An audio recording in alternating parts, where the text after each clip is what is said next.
할렐루야. 우리는 21세기에 예수 그리스도를 믿는 성도들입니다. 그런데 구약시대 이스라엘 백성들이 지켰던 절기에 대해서 그 영적인 의미가 무엇인지 이해를 하고 그 의미를 지킬 필요성이 있는 것입니까? 절기의 이 원어적인 의미는 어떤 사람과 일정한 시간과 장소에서 만나서 시집가고 장가가다라고 하는 뜻입니다. 그리고 이 절기의 또 다른 의미는 기쁨으로 춤춘다는 것입니다. 우리가 절기 때 만나야 할 그 어떤 사람은 누구입니까? 바로 예수 그리스도예요. 절기를 통해서 주 예수 그리스도를 만나서 주 예수 그리스도와 연합하게 되면 기쁨으로 춤추며 찬양하는 역사가 일어나게 됩니다.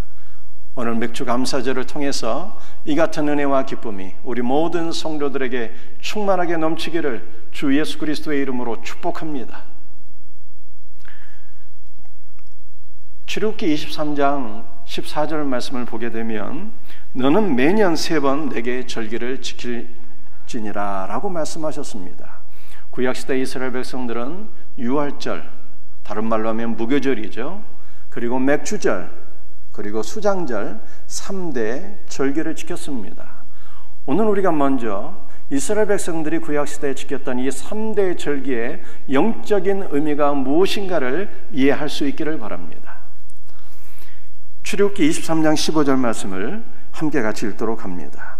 너는 무교병의 절기를 지키라. 내가 내게 명령한 대로 아비벌의 정한 때에 이래 동안 무교병을 먹을지니 이는 그달에 내가 애굽에서 나왔음이라 빈손으로 내 앞에 나오지 말지니라. 아멘. 무교병의 절기를 지키라고 말씀하셨습니다. 무교병의 절기는 무교병을 먹는 무교절을 가리키는 것입니다. 그리고 무교절과 유월절은 사실상 같은 절기입니다. 유월절은 어린 양 예수 그리스도의 피로써 구원받은 것을 기뻐하며 감사하는 절기입니다.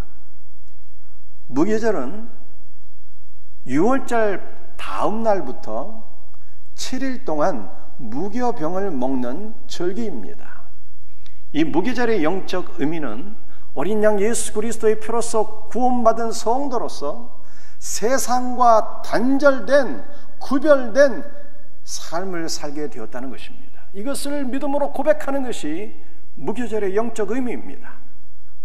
바울은 갈라디아서 6장 14절에서 세상이 나를 향하여 십자가에 못 박히고 나도 세상을 향하여 또한 그러하니라 라고 고백했습니다.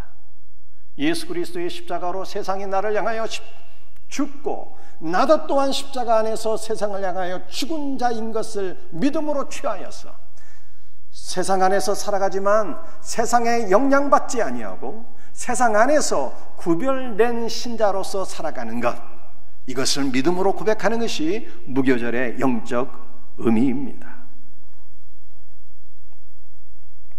무교절은 언제 지키는 절기일까요? 아비벌의 정한 때에 무교병을 먹을지라 이렇게 말씀하고 있습니다. 이스라엘 백성들이 출애굽을 하게 되었을 때 그때가 태양력으로는 3월 4월경에 해당했습니다. 그런데 하나님께서 출애굽을 통해서 이스라엘의 달력을 아예 바꿔주셨어요. 종교력으로 이스라엘 백성들이 출애굽을 한 아비벌, 이 달이 원래는 태양력 3월 4월경이었지만 하나님께서 아비벌을 1월로 바꿔주셨습니다. 그래서 6월절은 아비벌 1월 14일이 되는 것입니다. 그리고 무교절은 6월절 다음 날인 1월 15일부터 7일 동안 무교병을 먹는 절기를 가리키는 것입니다. 출애굽기 23장 16절에서 맥추절을 지키고 수장절을 지키라고 말씀하셨습니다. 맥추절은 어떤 절기입니까? 자, 제가 지금 유월절은 시기적으로 1월 14일이라고 말씀을 드렸어요. 예수님께서는 유월절, 즉 1월 14일에 어린 양으로서 십자가에서 피 흘려 죽으셨습니다. 유월절 다음 날이 1월 15일인데 이 날이 안식일이에요. 그리고 무교절 1월 15일 이 날이 안식일인데 그 다음 날은 1월 16일이고 이 날은 초실절이며 예수 그리스도께서 부활의 첫 열매로 부활하신 날입니다. 초실절에 제사장이 성전에서 팔레스타인에서 추수한 보리의 첫 열매로 하나님 앞에 감사 제사를 드렸습니다. 제사장이 성전 안에서 보리의 첫 열매로 하나님께 감사드렸는데 이것은 부활하신 예수 그리스도를 가리키는 것입니다.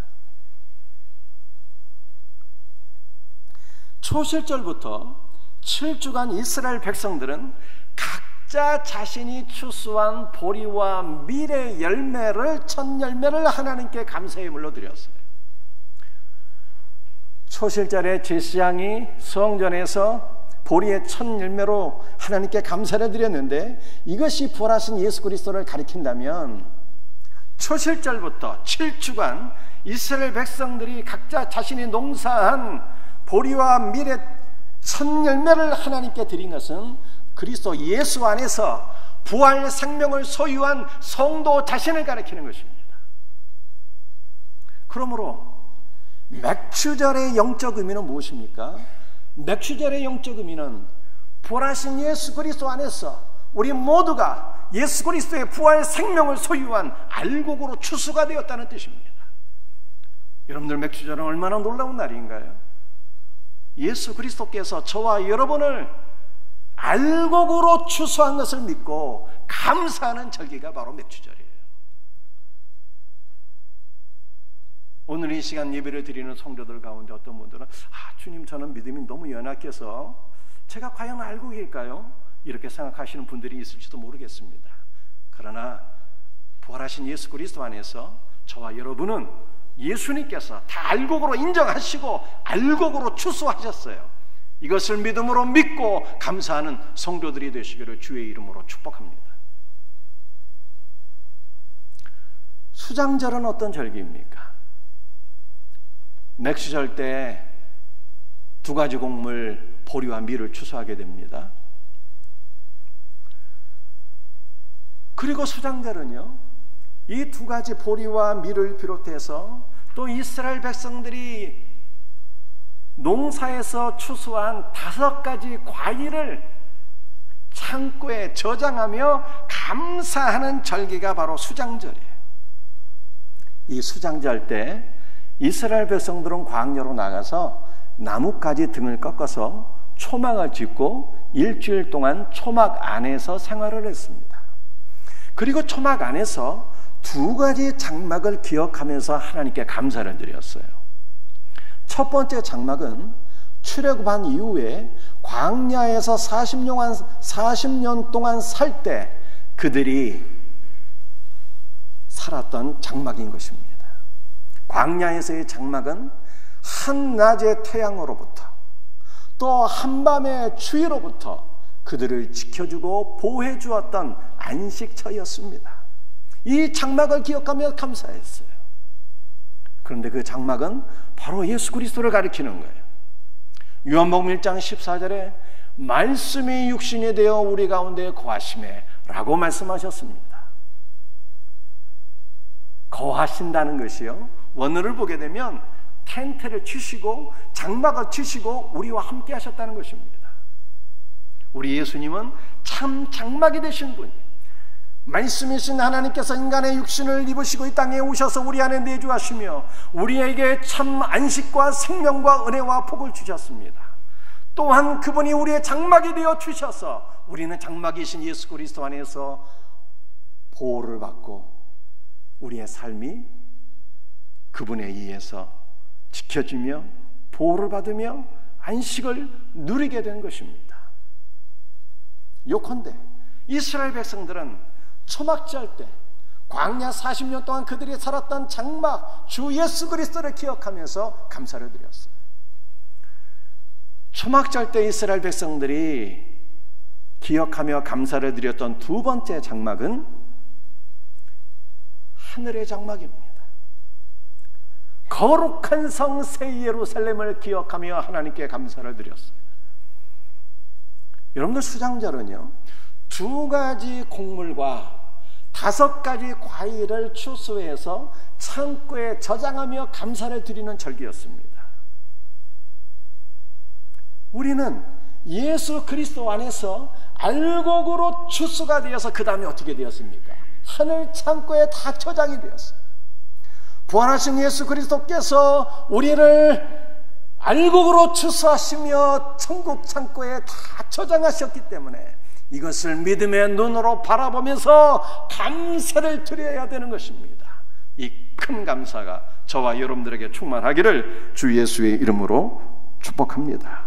그러므로 구약시대의 3가지 3대 절기의 영적 의미를 연결해서 생각해 보면은 6월절, 그리스도의 피로서 구원받은 우리를 세상과 구별된 자가 되게 하셨고, 그리스도의 피로서 구원받은 성도를 또한 알곡으로 추수해 주셨고, 알곡으로 추수해 주셨을 뿐만 아니라 우리를 거룩한 성새 예루살렘의 하늘의 창고에 알곡으로 저장하신 것이니 얼마나 기쁘고 감사한 것입니까? 감사함으로 예배드리는 우리 성도들 되시기를 주의 이름으로 축복합니다. 두 번째 우리가 생각해 보아야 될 것은 이 모든 것이 인간의 노력으로 되어진 것인가 아니면 주 예수의 은혜인가 하는 것입니다. 어린 양의 피로 구원을 받아 세상과 구별된 자가 되었고, 알곡으로 추수가 되었고, 하늘 창고에 저장이 되었습니다. 이 모든 것이 우리의 노력으로 된 것입니까? 아니면 주 예수 그리스도의 은혜인 것입니까? 팔레스타인은 2가지 곡물과 5가지 과일을 추수할 수 있는 땅입니다. 2가지 곡물 즉 보리와 밀을 추수하는 시기는 초실절부터 맥추절까지 7주간입니다. 5가지 과일 즉 포도, 올리브, 무화과나무, 대추야자, 석류를 추수해서 저장하는 시기는요 수장절입니다. 5가지 과일과 2가지 곡물을 합하면 완전수 7이 되는데 이것은 예수 그리스도의 풍성한 생명을 상징하는 것입니다. 우리는 일평생 예수 그리스도의 풍성한 은혜와 생명을 누리며 사는 복 있는 자가 되었습니다. 이것이 우리의 노력으로 된 일인가요? 아니면 온전히 주 예수의 은혜인 것입니까? 여기에 대한 답변을 우리는 구약성경 신명기서 11장 10절과 14절에서 찾아볼 수가 있습니다. 함께 말씀을 같이 읽도록 하겠습니다. 내가 들어가 차지하려 하는 땅은 내가 나온 애굽 땅과 같이 아니하니 거기에서는 너희가 파종한 후에 발로 물대기를 채소밭에 댐과 같이 하였거니와 여호와께서 너희의 땅에 이른비 늦은비를 적당한 때에 내리시리니 너희가 곡식과 포도주와 기름을 얻을 것이요. 이스라엘 백성들은 애굽 땅에서 400년 동안 노예처럼, 아니 노예가 되어서 날마다 고된 중노동 일을 하며 살았습니다. 그들은 애굽 땅에서 농사를 지을 때 비가 오지를 않아서 발로 수차를 돌려서 나일강에 있는 물을 끌어 쓰지 않으면 안 되었습니다. 애굽 땅은 날마다 노동하지 않으면 양식을 얻을 수 없는 노동의 땅이었고 고통의 땅이었습니다. 그런데 이스라엘 백성들이 출애굽 이후에 들어가게 된 약속의 땅 가나안은 그렇지 않았다는 거예요. 약속의 땅 가나안에서의 삶은 인간의 노력으로 사는 것이 아니라 하나님께서 하늘에서 내려주시는 이른비와 늦은비, 즉 주님의 은혜로 사는 땅이었다는 것입니다. 이스라엘에서 농사는 10월 달부터 시작이 돼요. 10월 달, 11월 달에 이른비가 내리게 됩니다. 이른비가 내리면 땅이 촉촉하게 젖게 되고 흙이 부드러워지게 되면 농부들이 밭에 나가서 땅을 경작하고 씨를 뿌리게 됩니다. 그리고 12월, 1월 달에는 비교적 많은 양의 비가 내리게 되는데 이때 내리는 비가 장마비예요. 장마비를 통해서 곡식이 자라나게 됩니다. 그리고 2월달, 3월달에 내리는 비가 늦은 비입니다. 늦은 비를 통해서 곡식의 나달이 연결게 되고 4월달부터 보리로부터 밀을 7주간 동안 추수를 하게 되는 것입니다. 그래서 이스라엘의 농사는 애굽처럼 끊임없이 발로 수차를 돌려서 인간의 노력으로 농사를 짓는 것이 아니라 하나님께서 하늘로부터 내려주시는 이른비와 늦은비, 즉 은혜의 단비를 통해서 열매를 맺는 땅이에요. 이스라엘에서의 누리는 복된 삶은 오직 주님의 은혜였다는 것입니다. 이스라엘은 2가지 곡물을 농사 지을 뿐만 아니라 5가지 과일 농사를 하게 되는데 이 과일은요 9월달, 10월달에 추수를 하게 됩니다. 그래서 과일까지 다 농사가 끝나게 되면 창고에 저장하는데 이때 기쁨으로 감사드리는 절기가 수장절이라고 말씀드렸어요. 그런데 문제는 4월달부터는 이스라엘에서 건기가 되어서 비가 오질 않습니다. 전혀 오질 않아요. 그런데 어떻게 과일이 열매를 맺고 과일나무에서 열매가 맺고 이것을 따서 저장할 수가 있는 것입니까? 4월달부터는 은혜의 단비는 내리지 않지만 지중해에서부터 뜨거운 훈풍이 올라오고 저 북쪽 헐몬산에서 냉기가 내려와서 훈풍과 냉기가 충돌하여서 가나안 땅 일대에 이슬이 내리게 돼요. 그 이슬을 과일나무들이 먹고 열매를 맺게 되는 것입니다. 그러므로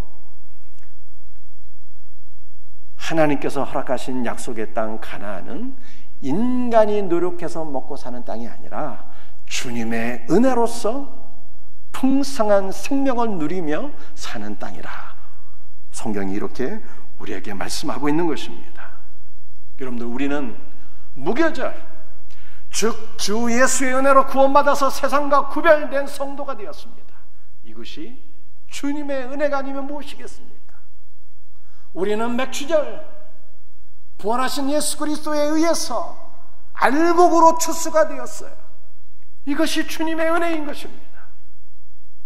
우리는 수장절에 하늘 창고의 알곡으로 저장되었습니다. 이 모든 것이 주의 은혜예요. 여러분들, 이스라엘에서 곡식을 추수합니다. 그 다음에는 탈곡을 하게 돼요. 마지막으로 하는 일이 키질을 하게 되는 것입니다. 농부들이 키질을 하게 되면 쭉정이는 바람에 날리게 되고 알곡만 모아지게 돼요. 그러면 최종적으로 이 알곡을 모아서 창고에 저장하고 바람에 날린 쭉정이도 다 모아요. 다 모아서 농부들이 다 불로 태우게 됩니다. 이것은 종말에 있게 될 일들을 우리들에게 보여주는 것입니다. 우리 주 예수 그리스도께서 재림하시는 그날 영적인 키질이 일어나게 됩니다. 알곡 신자를 주께서 다 불러 모셔서 천국 창고에 우리를 저장하시고 쭉정이는 다 모아서 지옥불에 태워버리시는 거예요. 그러므로 우리는 쭉정이로 하나님께서 우리를 부르지 아니하셨고 알곡으로 우리를 이미 다 추수하셔서 천국 창고에 저장해 놓으셨으니 얼마나 기쁘고 감사한 일입니까?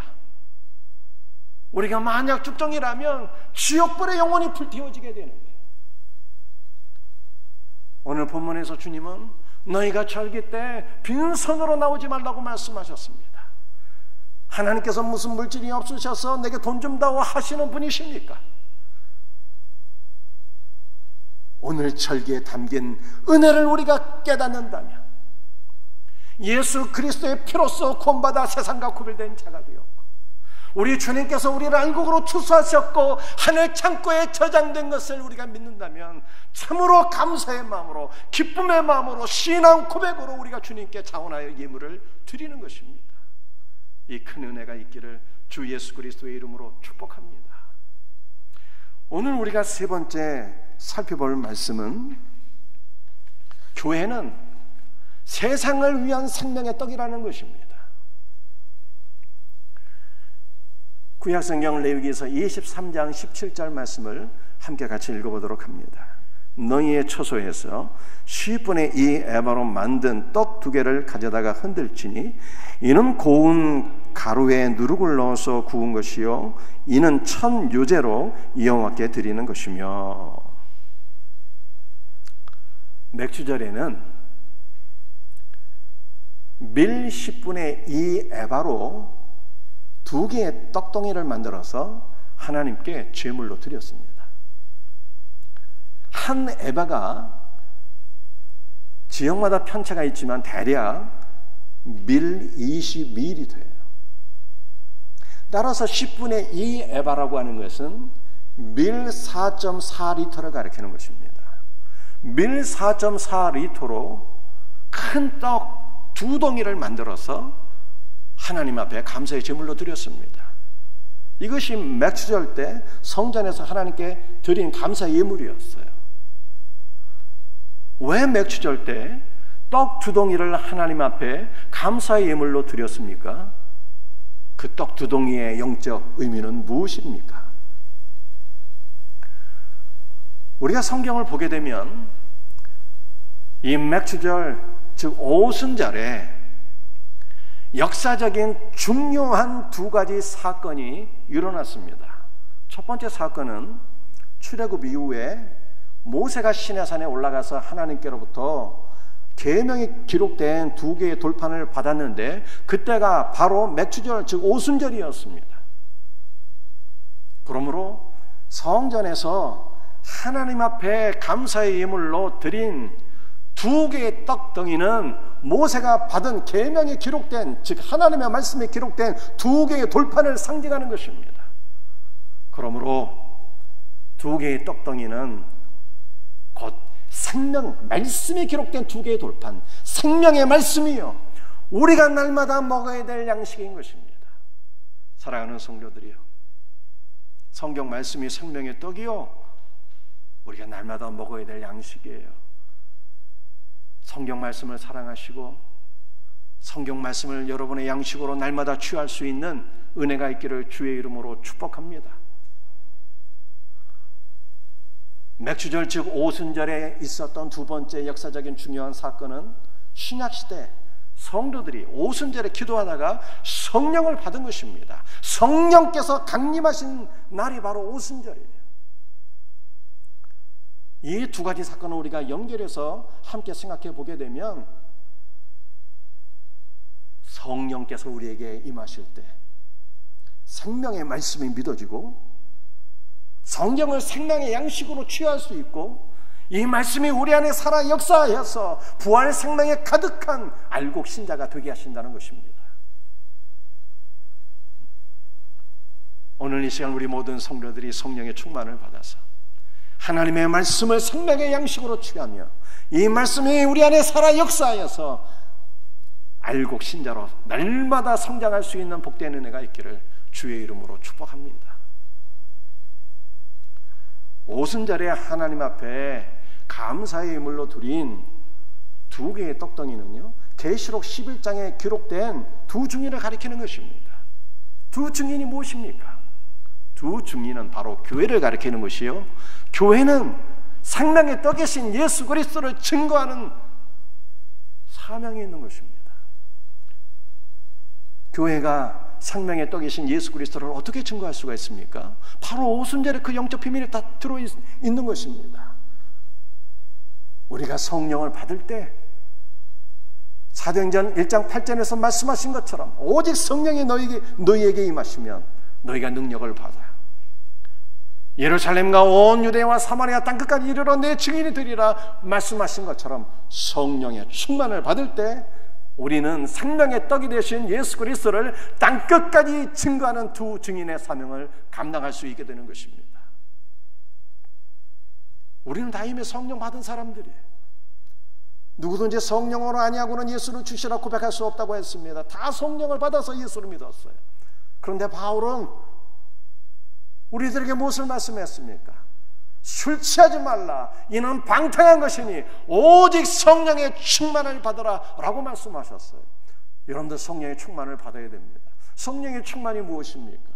성령은 하나님의 영이요 그리스도의 영이요 예수의 영이니 주 예수 그리스도로 충만한 것이 성령 충만이요, 참으로 성령 충만한 삶은 예수 그리스도, 생명의 떡이 되신 예수 그리스도를 땅끝까지 증거하는 삶이 성령 충만한 삶인 것입니다. 맥주절 즉 오순절 때 하나님 앞에 감사의 예물로 드린 두 개의 떡덩이는 생명의 떡이 되시는 예수 그리스도를 상징하는 것입니다. 예수님께서 요한복음 6장에서 나는 생명의 떡이라고 친히 말씀하셨어요. 그런데 이것을 보다 더 정확하게 제가 말씀을 드리면 오순절 때 하나님 앞에 감사의 예물로 드린 두 개의 떡덩이 가운데 하나의 떡덩이는 생명의 떡이 되시는 예수 그리스도를 가리키는 것이고요, 또 한 덩이는 바로 교회를 가리키는 것입니다. 교회가 세상을 위한 생명의 떡인 것입니다. 왜 그렇습니까? 교회는 생명의 떡이 되신 예수 그리스도의 몸이기 때문입니다.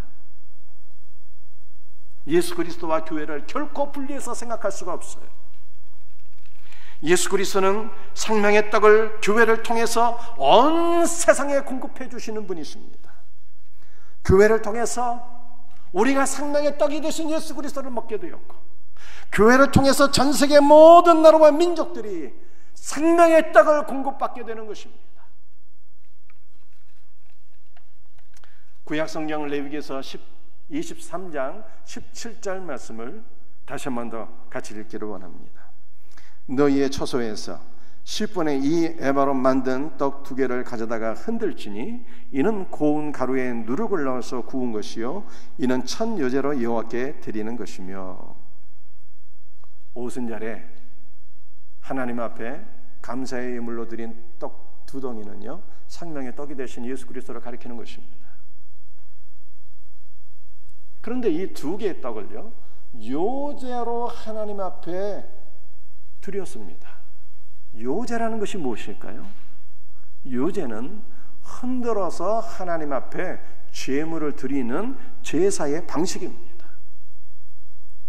그런데 제사장이 하나님 앞에 제물을 요제로 드릴 때 자기 멋대로 흔든 것이 아닙니다.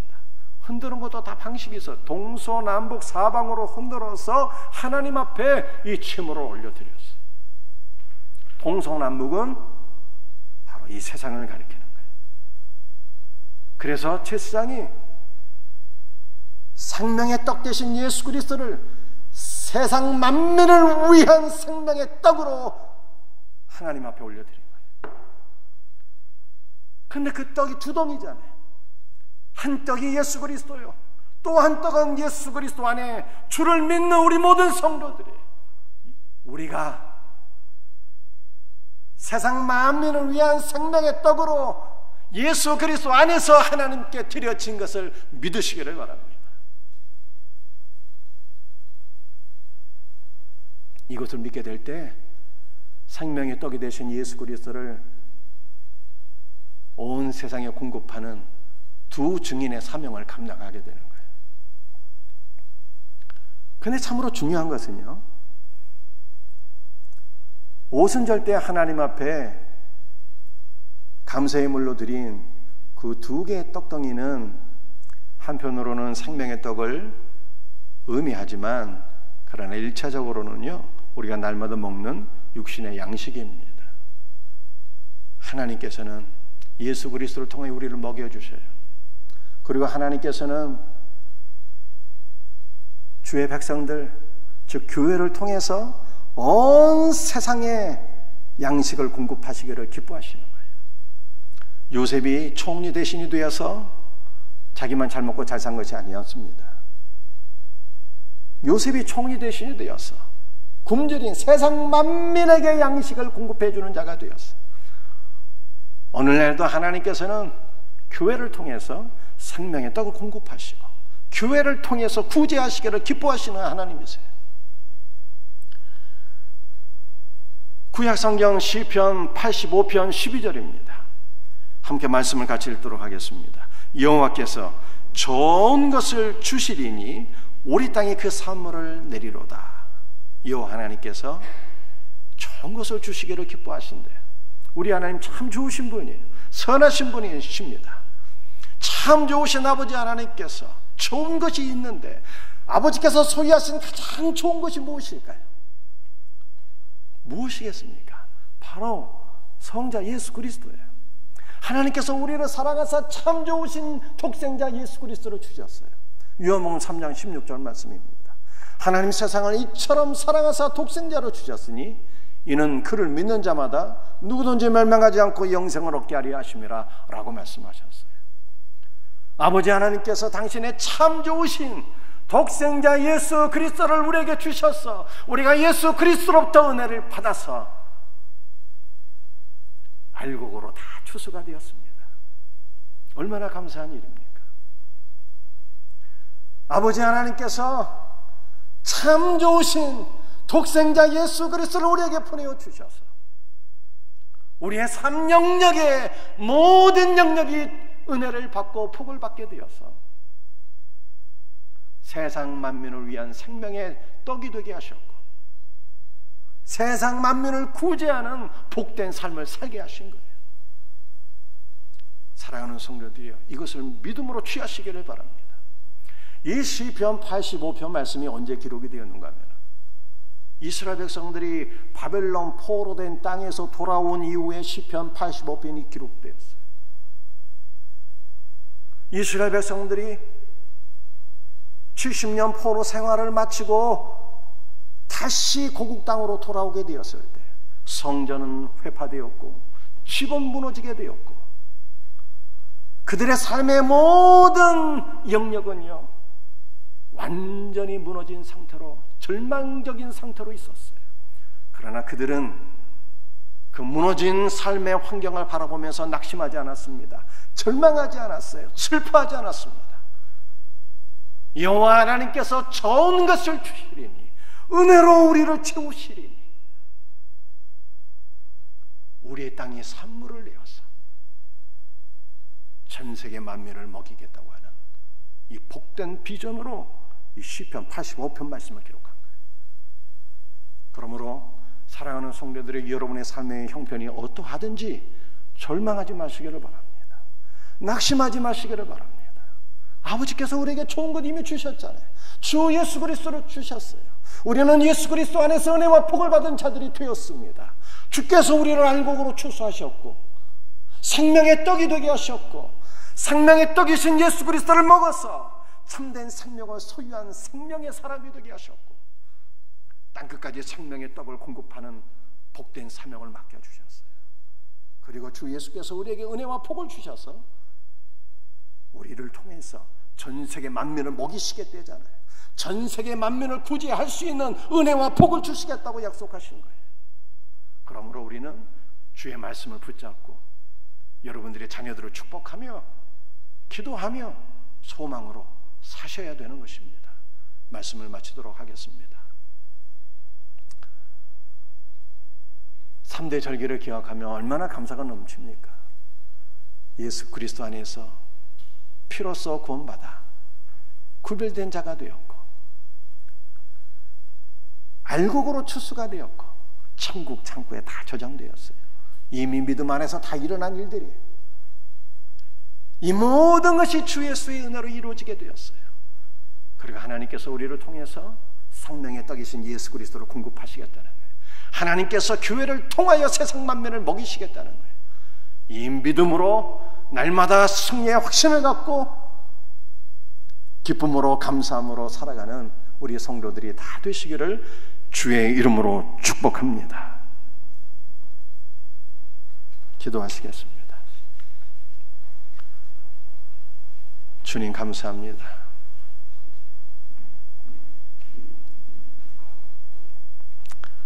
오늘도 3대 절개의 영적 의미를 생각하면서 우리를 세상과 구별된 자가 되게 하셨고 알곡으로 추수하셨고 천국 창고에 저장하신 것을, 주의 은혜를 이토록 놀랍게 베풀어 주신 것을 믿고 감사하며 찬송과 영광을 돌려드립니다. 늘 기쁨으로 살아가는, 믿음 가운데 소망하며 살아가는 우리의 성도들 되게 하옵소서. 예수 그리스도의 이름으로 기도합니다. 아멘.